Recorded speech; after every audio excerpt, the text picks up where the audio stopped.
Salut les voyageurs, j'espère que vous allez bien. Ça fait un petit moment que j'avais envie de vous enregistrer cette vidéo pour vous parler des préparatifs de notre voyage au Sri Lanka. Franchement, j'ai pas trouvé le temps jusque là, mais là ça y est, j'ai à peu près 30 minutes devant moi, donc je vais essayer d'aller à l'essentiel. Voilà, donc nous partons dans 2 jours pour 3 semaines de découverte du Sri Lanka. Donc là, autant vous dire que niveau préparatif, on est au taquet. Mais on n'a pas non plus beaucoup de temps parce qu'on travaille tous les deux jusqu'à mardi soir. On part mercredi, donc autant dire que ça va être serré. Mais il n'y a pas de souci, on va y arriver, ça va bien se passer. Voilà, donc je vais vous replacer dans le contexte. Nous sommes une famille de 4 et nous partons donc avec nos 2 enfants, notre fille aînée qui a 5 ans et notre petit bonhomme de 18 mois. C'est un voyage que nous avons préparé entièrement de A à Z par nos propres moyens, sans passer ni par une agence ni par un intermédiaire. Donc l'idée c'était de vous faire un petit point justement sur toutes les choses auxquelles il faudra penser si jamais vous aussi vous avez envie de vous lancer dans l'organisation d'un voyage au Sri Lanka. Alors, je vais tout de suite commencer par les billets d'avion. Nous avons réservé nos billets d'avion 5 mois à l'avance. Nous partons avec la compagnie Emirates depuis Lyon. Nous avons des vols jusqu'à Colombo depuis Lyon, en passant par Dubaï, donc avec une escale de 3 heures à l'aller, 2 heures au retour, donc c'est tout à fait correct. Et nous payons ces billets 600 € par personne, sachant que notre petit bonhomme de 18 mois ne paye pas ses billets d'avion, car il a moins de 2 ans et la plupart des compagnies ne font pas payer les billets d'avion pour les enfants de moins de 2 ans. Par contre, vous n'avez pas de siège, enfin nous n'aurons pas de siège pour lui dans l'avion, soit il voyagera sur nos genoux, soit si son gabarit le permet encore, et c'est là que je ne sais pas trop si ce sera le cas, il aura la possibilité de voyager dans le berceau. Voilà pour ce qui est des billets d'avion. Donc si vous habitez la région de Lyon, sachez que grâce à Emirates, vous avez possibilité assez facilement de vous rendre au Sri Lanka. Ensuite, concernant le décalage horaire, il y a 4h30 de décalage horaire avec le Sri Lanka, ce qui fait que normalement, une fois sur place, on devrait se recaler assez rapidement. J'espère qu'on ne sera pas trop dans le jet lag trop longtemps. Donc c'est 4h30 de décalage horaire en hiver, et si vous y allez en été, c'est 3h30, donc c'est quand même un pays avec un décalage horaire assez faible. Ensuite, concernant les formalités d'entrée, bien entendu, vous aurez besoin d'un passeport pour vous rendre au Sri Lanka. Vos enfants également auront besoin d'un passeport à leur nom. Il faut également que vous vérifiez la date de fin de validité de votre passeport parce que le Sri Lanka demande à ce que les passeports soient valables 6 mois après votre date de retour. Donc pour nous qui partons en février, il fallait qu'on s'assure que notre passeport soit bien valable jusqu'en août. Ce qui n'était pas le cas pour Nico, donc Nico a dû refaire son passeport. Tout ça pour dire que c'est des petites choses à regarder quand même en avance pour vous éviter des mauvaises surprises et puis pour tenir compte bien entendu des délais administratifs quand il s'agit de faire refaire son passeport. Et ensuite, deuxième chose concernant les formalités d'entrée, pour aller au Sri Lanka, il faut un visa tourisme, un visa électronique, donc qui s'obtient en ligne sur le site internet de l'immigration officielle du Sri Lanka, dont je vous mettrai le lien en barre d'infos. Honnêtement, je ne l'ai pas retenu par cœur. Donc vous allez vous connecter sur ce site, vous faites votre demande de visa touristique, vous payez 35 $, parce qu'on est d'accord que c'est pas gratuit, tout ça. Et ensuite, une fois que vous arrivez au Sri Lanka, il faut présenter la preuve que vous avez bien payé votre visa. Vous allez recevoir en fait par mail tout simplement un numéro de visa qui permet de justifier que vous avez bien payé votre visa. Les enfants de moins de 12 ans n'ont pas besoin en fait de payer ce visa. Par contre, il faudra que vous pensiez à inscrire leur nom sur votre propre demande de visa. Donc nous, on a inscrit le nom des enfants sur chacun de nos 2 demandes de visa. Comme ça, au moins, on est sûr, il n'y a pas de souci. Voilà, donc une fois que vous avez fait ça, toute la partie administrative, vous allez pouvoir gérer la partie santé. Alors, quand on se rend dans un pays comme ça, on va dire exotique en termes de destination, on est confronté à des risques sanitaires et notamment à des maladies qu'on n'a pas chez nous et pour lesquelles des fois il faut des vaccins particuliers. C'est le cas pour le Sri Lanka. Donc nous avons pris contact avec notre médecin traitant, mais vous pouvez également passer par des centres de médecine tropicale pour demander quelles sont les vaccinations recommandées. Pour ce qui est du Sri Lanka, nous avons fait vacciner les enfants contre l'hépatite A, donc tous les 2, et nous avons fait vacciner notre fille aînée contre la typhoïde. Donc pourquoi seulement elle? Tout simplement parce que le vaccin contre la typhoïde est déconseillé chez les moins de 2 ans, donc on a préféré suivre les recommandations et ne pas faire vacciner notre petit bonhomme qui a seulement 18 mois. Voilà. Ensuite, concernant les vaccins, sachez aussi que peut-être vous allez devoir vous faire vacciner vos enfants contre la rage. Alors là, c'est vraiment du jugement personnel. Chacun fait comme il veut. Nous avons choisi de ne pas les faire vacciner, tout simplement pour 2 raisons. Premièrement, Nous ne restons que 3 semaines, donc la durée du voyage n'est pas prolongée dans le temps. Donc c'était pas forcément indispensable de faire cette vaccination contre la rage. Deuxième raison, c'est que c'est quand même une vaccination assez lourde, donc il faut aussi penser à ça. La rage, c'est 3 injections. Pour des enfants en bas âge, il peut y avoir aussi des effets secondaires qui sont pas toujours très conseillés. Donc on a préféré ne pas prendre de risque de ce côté-là. Par contre, si par la suite on est amené à faire un voyage prolongé dans le temps, clairement je pense qu'on se posera beaucoup plus sérieusement la question de la vaccination contre la rage.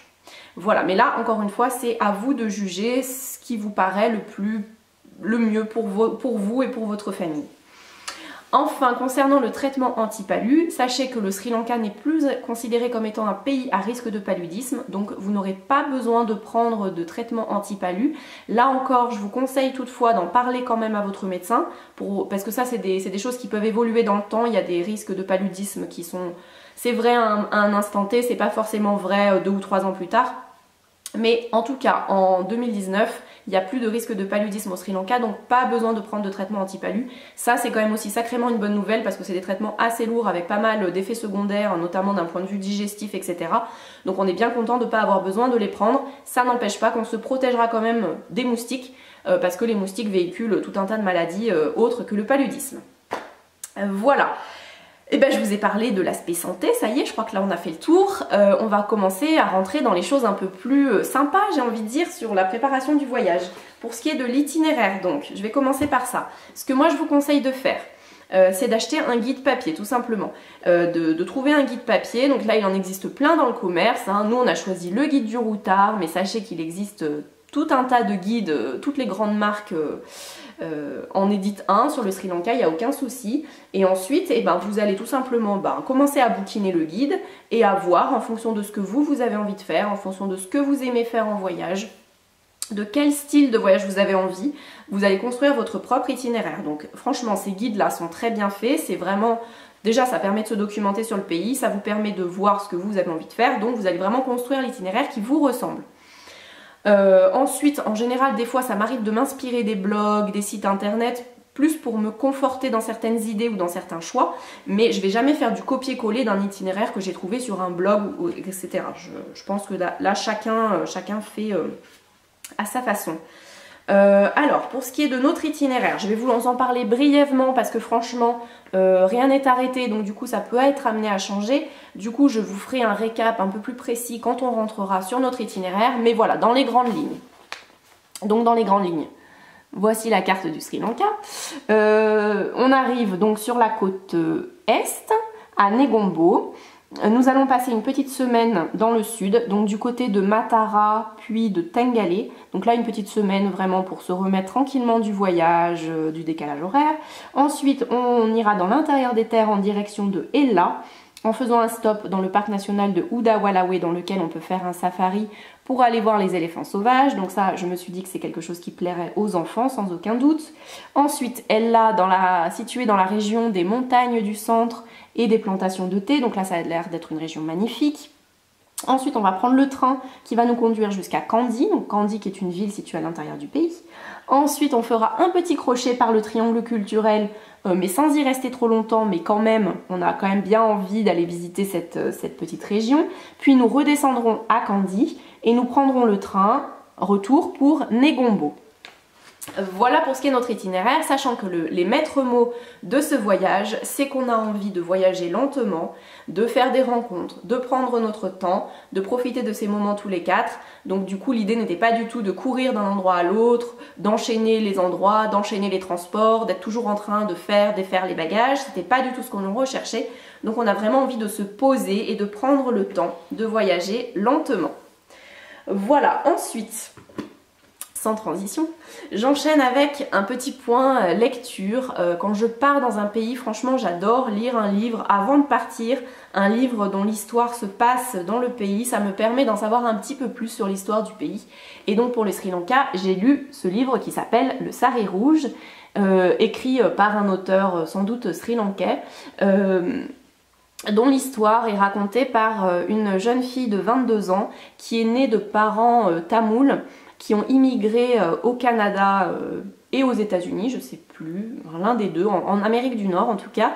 Et en fait, cette jeune fille de 22 ans va tenter de reconstituer un peu l'histoire de son pays d'origine, donc le Sri Lanka, en interrogeant et en s'intéressant à la vie des membres de sa famille, donc ses oncles, ses tantes, ses cousines, etc.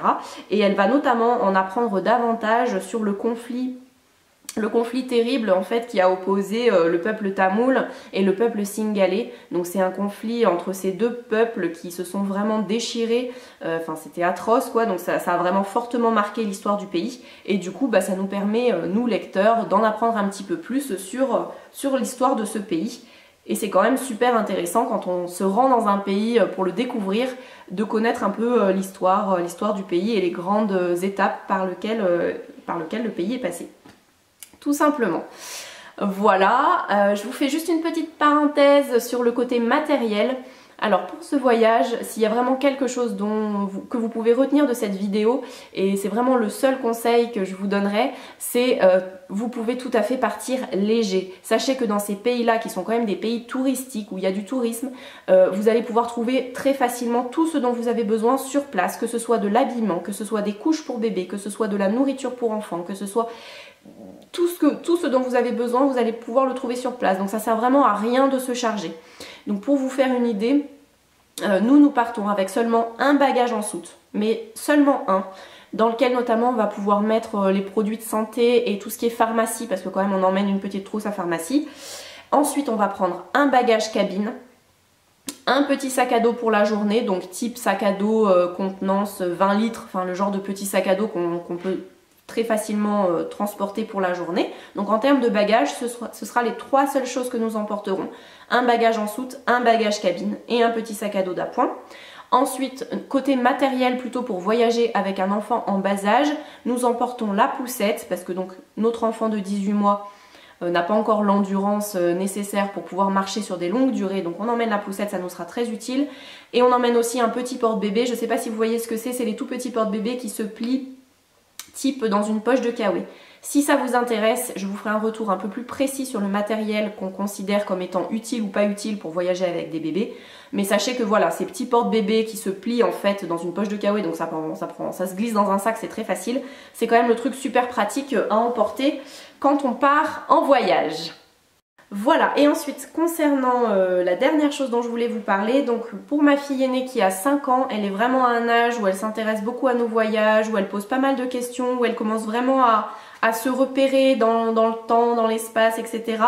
Du coup, j'ai trouvé sympa de lui préparer un petit carnet de voyage, quelque chose qu'elle va vraiment pouvoir s'approprier pour garder aussi un souvenir de son voyage. Donc tout simplement, comment j'ai fait? Je suis pas une grande bricoleuse dans l'âme, j'ai vraiment créé le truc de A à Z, mais un peu selon mon feeling. J'ai acheté un cahier comme ça, dimension 21, enfin dimension A4, avec des pages blanches à l'intérieur. Comme ça elle va pouvoir dessiner, j'avais pas envie qu'il y ait de lignes parce que je voulais pas que ce soit trop rigide, etc. Donc elle va vraiment pouvoir se l'approprier rien que pour elle. Et ensuite je lui ai fait une petite trame donc avec plein d'illustrations que j'ai trouvées sur internet, donc des cartes du Sri Lanka illustrées, des petits dessins, des choses comme ça. Je vous montre brièvement un peu certaines pages. Donc j'ai trouvé une carte du monde illustrée dans laquelle elle va pouvoir se repérer son pays, la France, repérer le pays dans lequel on va, le Sri Lanka. J'ai trouvé également sur internet une carte un peu plus précise sur la région entre l'Inde et le Sri Lanka. Ensuite, je lui ai mis une petite page sur le drapeau. Donc comment est fait le drapeau, les couleurs qu'elle pourra colorier à son tour. Je vous montre encore une petite page. Tac, ça c'est l'alphabet, donc c'est la langue, pour lui expliquer du coup que la langue est différente de chez nous. Elle a ici l'alphabet singalais simplement à titre indicatif parce qu'en fait elle est à un âge où elle s'intéresse vachement aux lettres, à l'écriture, etc. Donc je me suis dit que ça pouvait l'intéresser d'avoir les symboles. Et puis quelques mots utiles qu'elle pourra retenir, type bonjour, au revoir, merci, je m'appelle, etc. Voilà, puis ça sera utile aussi pour nous, remarque. Et ensuite, bon, c'est simplement une trame. L'idée c'est qu'elle puisse vraiment aussi s'impliquer, se sentir impliquée et s'approprier aussi le voyage. Qu'elle puisse noter, raconter un petit peu ce qu'elle a envie de raconter, dessiner, colorier, coller des choses, coller des photos, coller des petits souvenirs Et également je ferai avec elle, donc ça c'est quelque chose que j'ai aussi préparé rien que pour elle, donc c'est une petite palette d'aquarelle, donc ça c'est vraiment le truc que je conseille fortement d'emmener si vous êtes un minimum manuel et que vous avez envie que vous êtes intéressé en fait par ça. Mais voilà, c'est des toutes petites palettes d'aquarelle qui voilà, ça prend ça comme place, c'est vraiment tout petit, ça se glisse sans problème dans le sac. Et après c'est très sympa, on peut faire plein de dessins, de petites peintures très sympas et ça sera une bonne occupation pour nous là-bas, sur la plage, voilà, quand on aura envie de s'y mettre. Voilà, bah écoutez, je crois que j'ai fait le tour, j'y suis arrivée quoi, ça c'est cool. Je vais pouvoir vous publier cette vidéo sur les préparatifs d'un voyage au Sri Lanka. J'espère que ça vous aura intéressé, j'espère aussi que ça vous aura été utile si vous avez envie de voyager dans ce pays. Moi je vous dis à très bientôt, je vous donne rendez-vous après notre voyage pour vous en dire un petit peu plus dans les détails. Voilà, je vous dis à très bientôt, ciao ciao!